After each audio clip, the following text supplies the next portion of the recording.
ఆంధ్రప్రదేశ్ రాజకీయాల్లో cool and silent ఓటింగ్తో కనిపించే నియోజకవర్గం తాడేపల్లిగూడెం. మిగతా ప్రాంతాలతో పోల్చుకుంటే ఈ ప్రాంతంలో రాజకీయం కాస్త భిన్నంగా కనిపిస్తోంది. పాలిటిక్స్ అంతా హాట్ కాకపోయినా పోటాపోటీ మాత్రం చాలా గట్టిగానే ఉంటుంది. ప్రస్తుతం ఇదే నియోజకవర్గం నుంచి ఎమ్మెల్యేగా గెలిచిన కొట్టు సత్యనారాయణ ఏపీ డిప్యూటీ సీఎంగా ఉన్నారు. ఏపీలో అతిపెద్ద ఉల్లి మార్కెట్ ఇదే తాడేపల్లిగూడెంలో ఉంది. మరోవైపు అక్షరాభ్యాసాలకు బాసర తరువాత తాడేపల్లిగూడెంలోని జ్ఞాన సరస్వతి దేవాలయం ప్రసిద్ధి పొందినదిగా చెబుతారు. రెండో ప్రపంచ యుద్ధ సమయంలో బ్రిటిష్ వారు ఇక్కడ యుద్ధ విమానాలను నిలిపేందుకు అనువుగా 2 కిలోమీటర్ల పొడవున్న రన్వే నిర్మించారు. బెల్లం పప్పు దినుసుల వ్యాపారానికి కూడా తాడేపల్లిగూడెం ప్రసిద్ధి పొందింది. ప్రస్తుతం ఈ సెగ్మెంట్లో మరో ఎన్నికల పోరాటానికి సిద్ధమైంది. వైసీపీ నుంచి కొట్టు సత్యనారాయణ, జనసేన టీడీపీ ఉమ్మడి అభ్యర్థిగా బొలిశెట్టి శ్రీనివాస్ మధ్య పోటీ దాదాపు ఖరారైంది. మరి తాడేపల్లిగూడెం నియోజకవర్గం ఓటర్ నాడి ఎలా ఉందో తెలుసుకునే ముందు 2019 అసెంబ్లీ ఫలితాలను ఓసారి చూద్దాం. 2019 ఎన్నికల్లో కొట్టు సత్యనారాయణ వర్సెస్ వెంకట మధుసూదనరావు వీళ్ళిద్దరి మధ్య పోటీ జరిగింది. ఆ ఎన్నికల్లో వైసీపీకి ఏకంగా 42% ఓట్లు దక్కితే తెలుగుదేశంకి కేవలం 32%, జనసేనకి 22%, ఇతరులకు 4% ఓట్లు పోలయ్యాయి. అంటే గత ఎన్నికల్లో తాడేపల్లిగూడెంలో వైసీపీ అభ్యర్థి కొట్టు సత్యనారాయణ పోటీ చేసి 42% ఓట్లు సాధించారు. అటు తెలుగుదేశం పార్టీ నుంచి మధుసూదనరావు పోటీ చేసి 32% ఓట్లు రాబట్టగలిగారు. జనసేన అభ్యర్థిగా పోటీ చేసిన బొలిశెట్టి శ్రీనివాస్ 22% ఓట్లు సాధించారు. నిజానికి టీడీపీ జనసేన కలిసి పోటీ చేసి ఉంటే ఆ పార్టీల విజయం సునాయాసమై ఉండేది. ఓట్లు చేరడంతో వైసీపీ అభ్యర్థి గెలుపు ఈజీ అయింది అన్నది ఒక అభిప్రాయం.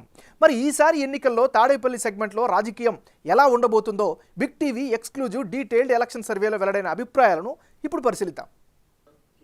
అభ్యర్థుల వారీగా బలాబలాలు ఎలా ఉన్నాయి? ముందుగా వైసీపీకి సంబంధించినటువంటి కొట్టు సత్యనారాయణకై ఈసారి అనుకూలమైనటువంటి అంశాలేమిటి?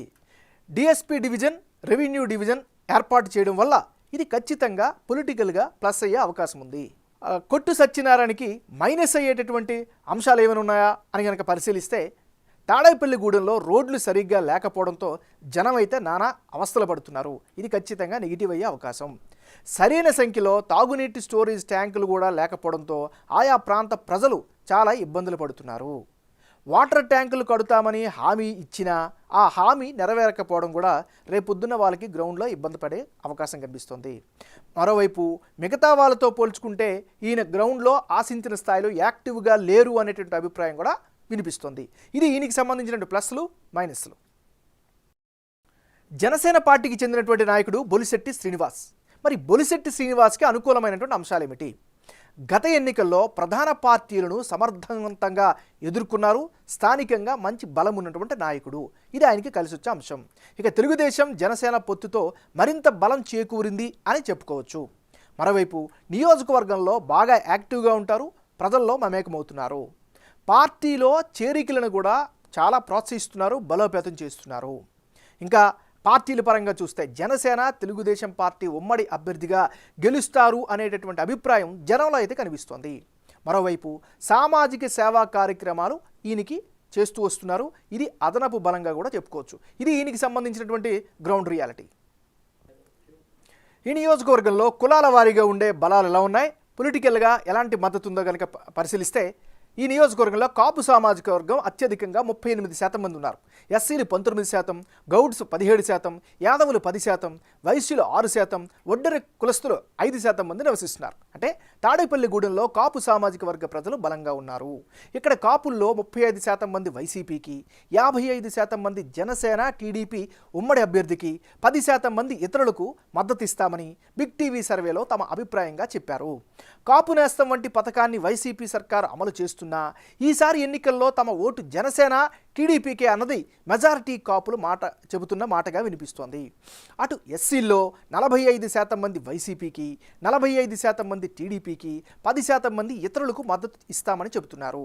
ఇక గౌడ సామాజిక వర్గంలో వైసీపీకి అనుకూలంగా 40%, తెలుగుదేశం పార్టీకి అనుకూలంగా 50%, ఇతరులకు అనుకూలంగా 10% మంది ఓటేస్తామని చెబుతున్నారు. ఇక యాదవుల్లో 35% జగన్ పార్టీకి ఇస్తే 55% టీడీపీకి అండగా నిలుస్తామని చెబుతున్నారు. ఇక మిగిలిన 10% మంది మంది ఇతరులకు మద్దతు ఇస్తామని చెప్తున్నారు. వైశ్యుల్లో 35% వైసీపీకి, 55% తెలుగుదేశం పార్టీకి, 10% ఇతరులకు మద్దతు నిలుస్తామని చెబుతున్నారు. ఒడ్డెర సామాజిక వర్గంలో 50% వైసీపీకి, 40% జనసేన టీడీపీకి, 10% ఇతరులకు మద్దతుగా ఉంటామని అంటున్నారు. ఇక వచ్చే ఎన్నికల్లో తాడేపల్లిగూడెంలో నియోజకవర్గ ఫలితాలు ఏ విధంగా వచ్చే అవకాశం ఉందో ఒకసారి పరిశీలిద్దాం.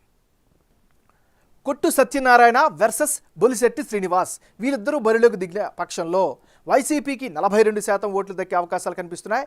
జనసేన తెలుగుదేశం పార్టీ రెండు ఉమ్మడిగా వెళ్తున్నాయి కాబట్టి 49% ఓటు షేర్ దక్కే అవకాశం ఉంది ఈ కూటమికి. ఇక ఇతరులకు 9% ఓట్లు దక్కే ఛాన్సెస్ కనిపిస్తున్నాయి. అంటే ఇప్పటికిప్పుడు ఎన్నికలు జరిగితే తాడేపల్లిగూడెంలో జనసేన పార్టీకే ఎక్కువ ఎడ్జ్ ఉన్నట్లు బిగ్ టీవీ ఎక్స్క్లూజివ్ ఎలక్షన్ సర్వేలో తెలిసింది. వైసీపీ అభ్యర్థి కొట్టు సత్యనారాయణ 42% ఓట్లు రాబట్టే ఛాన్సెస్ ఉన్నాయని తేలింది. అదే సమయంలో జనసేన టీడీపీ ఉమ్మడి అభ్యర్థిగా బొలిశెట్టి శ్రీనివాస్ బరిలో దిగితే 49% ఓట్లు రాబట్టి గెలిచే అవకాశాలు చాలా ఎక్కువగా ఉన్నాయని సర్వేలో తేలింది.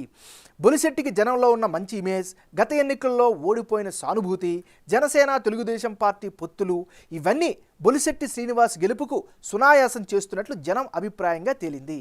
ఇక ఇతరులు 9% ఓట్లు సాధించే ఛాన్సెస్ కూడా ఈ నియోజకవర్గంలో కనిపిస్తున్నాయి.